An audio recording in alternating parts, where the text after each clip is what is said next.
यहाँ लोग बड़े सादगी से रहते हैं। सुबह के सूरज की किरणें खेतों में जान डाल देती थी। ऐसी गांव में दो दोस्त अंकुश और मनोज रहते थे। अंकुश और मनोज किसान थे। रोज सुबह होते ही खेत में जाते। खेत जाने के रास्ते पर एक आदमी चिकन नान का ठेला लगाकर बैठता था। ठेला देखते ही अंकुश ने कहा, वहाँ देख मनोज ठेला, चल चिकन नान खाते हैं। हाँ भाई, वैसे भी सुबह से कुछ खाया नहीं। मनोज और अंकुश ठेले के पास गए। ठेले वाले ने कहा, बोलो लगा दूं 2 प्लेट चिकन नान। अंकुश ने कहा, लगा दो भाई। ठेले वाले ने 2 गर्मागर्म नान चिकन प्लेट मनोज और अंकुश के हाथों में थमा दिए। दोनों ने नान चखा। अंकुश बोला, अरे क्या भाई, इसमें तो कोई स्वाद ही नहीं है। नमक कम है, चटनी ज्यादा है, मसालों का तालमाप नहीं। मनोज बोला, हाँ भाई, इसमें तो कोई स्वाद ही नहीं है। ठेले वाला चुपचाप बैठ गया। अंकुश और मनोज वहाँ से खेत जाने लगे। मनोज ने कहा, भाई अंकुश, कितने दिन हम ऐसा बेस्वाद खान खाएंगे? अंकुश थोड़ी देर चुप रहा और बोला, क्यों ना हम ही एक ठेला खोल ले। क्या कहा? ठेला आइडिया तो बढ़िया है, लेकिन हमको कहाँ खाना बनाना आता है। हाँ यार, यह एक मुश्किल है। मुझे खाना बनाने आता है, पर ठीक से बना पाता नहीं। अंकुश बोला, एक काम करते हैं, चल गांव के किसी बुजुर्ग से पूछते हैं। अंकुश और मनोज गांव के सबसे बुजुर्ग रामू चाचा के पास गए। उन्होंने सब बात चाचा को बता दी। रामू चाचा ने कहा, बेटा, मैं जब छोटा था तब मेरे पापा बहुत अच्छा और स्वादिष्ट चिकन मटका बनाते थे। क्या कहा? चिकन मटका?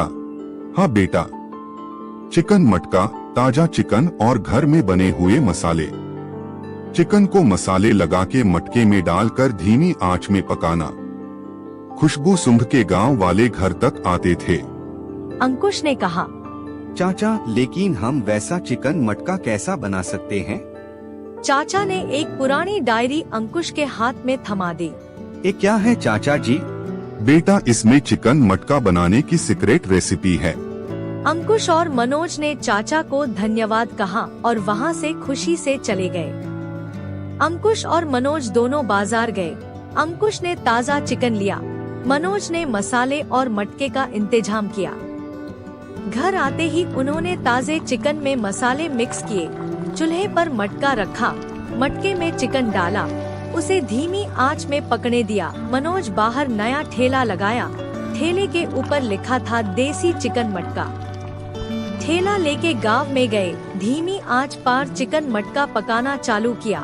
चिकन मटका की खुशबू चारों तरफ फैल गई। तभी वहाँ पर एक आदमी आया। उसने कहा, अरे तुम तो किसान हो ना? मनोज ने उस आदमी को कहा, अरे भाई, हम किसान भी हैं और आपके लिए चिकन मटका भी बनाते हैं। अच्छा, फिर लगा दो 1 प्लेट। उस आदमी ने पहला कौर लिया। वाह भाई, मैंने अपने जीवन में पहले कभी ऐसी स्वादिष्ट चीज नहीं खाई। भाई, ये पुराना चिकन मटका है और ये घर के स्वादिष्ट मसालों से बनता है। देखते ही देखते ठेले के सामने भीड़ बढ़ गई। लोग दूर दूर से चिकन मटका खाने आने लगे। एक दिन एक शहर के बड़े होटल के मालिक ठेले के पास आए और अंकुश और मनोज को बोले, मनोज और अंकुश, मैंने आपके चिकन मटके के बारे में बहुत सुना है। मैं चाहता हूँ कि आपका चिकन मटका मेरे भी 5 स्टार होटल में बने। अंकुश ने कहा, साहब, हम तो एक साधारण ठेले वाले हैं। फिर भी आपने शहर के आधे से ज्यादा लोगों को चिकन मटका का दीवाना बना दिया है। सब हंस पड़े। एक दिन अंकुश और मनोज ठेला लेके जा रहे थे। उन्होंने देखा गांव में कुछ बहुत गरीब लोग थे। अंकुश और मनोज को यह देखकर बहुत बुरा लगा। मनोज ने कहा, आज से हम रोज इन सब लोगों को फ्री में खाना देंगे। सब लोग खुश हो गए। अंकुश और मनोज का काम देखकर गांव के सरपंच ने उनसे कहा, तुम दोनों बहुत अच्छा काम कर रहे हो। कोई मदद लगे तो बता देना, मैं मदद करने के लिए तैयार हूँ। कुछ दिनों बाद अंकुश और मनोज शहर में एक बड़ा होटल खोल लिया। उसका नाम रखा गांव का देसी चिकन मटका। वहाँ दूसरे देश से लोग मटका चिकन का स्वाद लेने आते, लेकिन असली कहानी तो अभी शुरू हुई थी। एक दिन अचानक बहुत तेज बारिश होने लगी। पूरा गांव पानी से भर गया। कई गरीब लोगों के घर टूट गए। खाने के लिए कुछ भी नहीं बचा। अंकुश और मनोज को जब ये बात पता चली तो उन्होंने बिना देर किए अपना होटल बंद किया और तुरंत गांव पहुंच गए। अंकुश बोला, मनोज, ये वही लोग हैं जिनके लिए हमने शुरुआत की थी। आज फिर हमें उनके साथ खड़ा होना है। बिल्कुल, आज खाना ही नहीं, रहने का इंतजाम भी करेंगे। दोनों ने मिलकर बड़ा तंबू लगाया। मटका चिकन और चावल बनाकर सबको खिलाया। बच्चों के लिए दूध और बुजुर्गों के लिए दवाई का इंतजाम भी किया। यह देखकर पूरे गांव के लोग भावुक हो गए। तभी सरपंच भी वहां आए और बोले, तुम दोनों ने साबित कर दिया कि असली अमीरी पैसे में नहीं, दिल में होती है। धीरे धीरे गांव फिर से बस गया और अंकुश मनोज का गांव का देसी चिकन मटका सिर्फ एक होटल नहीं बल्कि एक उम्मीद बन गया।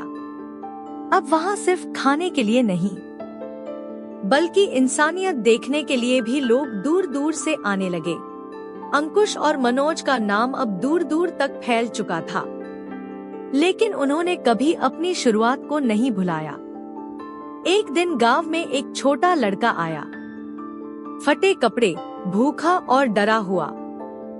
वह धीरे से बोला, भैया, मुझे काम चाहिए, मुझे भूख लगी है। अंकुश ने मुस्कुराकर कहा, पहले खाना खाओ, काम बाद में देखेंगे। आज से तुम हमारे साथ रहोगे। उस लड़के का नाम था राजू। धीरे धीरे राजू ने काम सीखना शुरू किया। मटका चिकन बनाना, लोगों से बात करना और सबसे जरूरी, दूसरों की मदद करना। सालों बीत गए। एक दिन अंकुश ने कहा, मनोज, अब समय आ गया है कि हम राजू को भी आगे बढ़ने का मौका दें। उन्होंने राजू के नाम से एक नया ठेला शुरू कराया, राजू का देसी खाना। शुरुआत में थोड़ा डर था, लेकिन गांव के लोगों ने पूरा साथ दिया। राजू ने भी वही किया जो उसने सीखा था, हर दिन कुछ गरीब लोगों को मुफ्त खाना देना। धीरे धीरे उसका ठेला भी मशहूर हो गया। एक दिन राजू भावुक होकर बोला, अगर आप दोनों मुझे उस दिन खाना और सहारा नहीं देते तो शायद मैं आज यहाँ नहीं होता।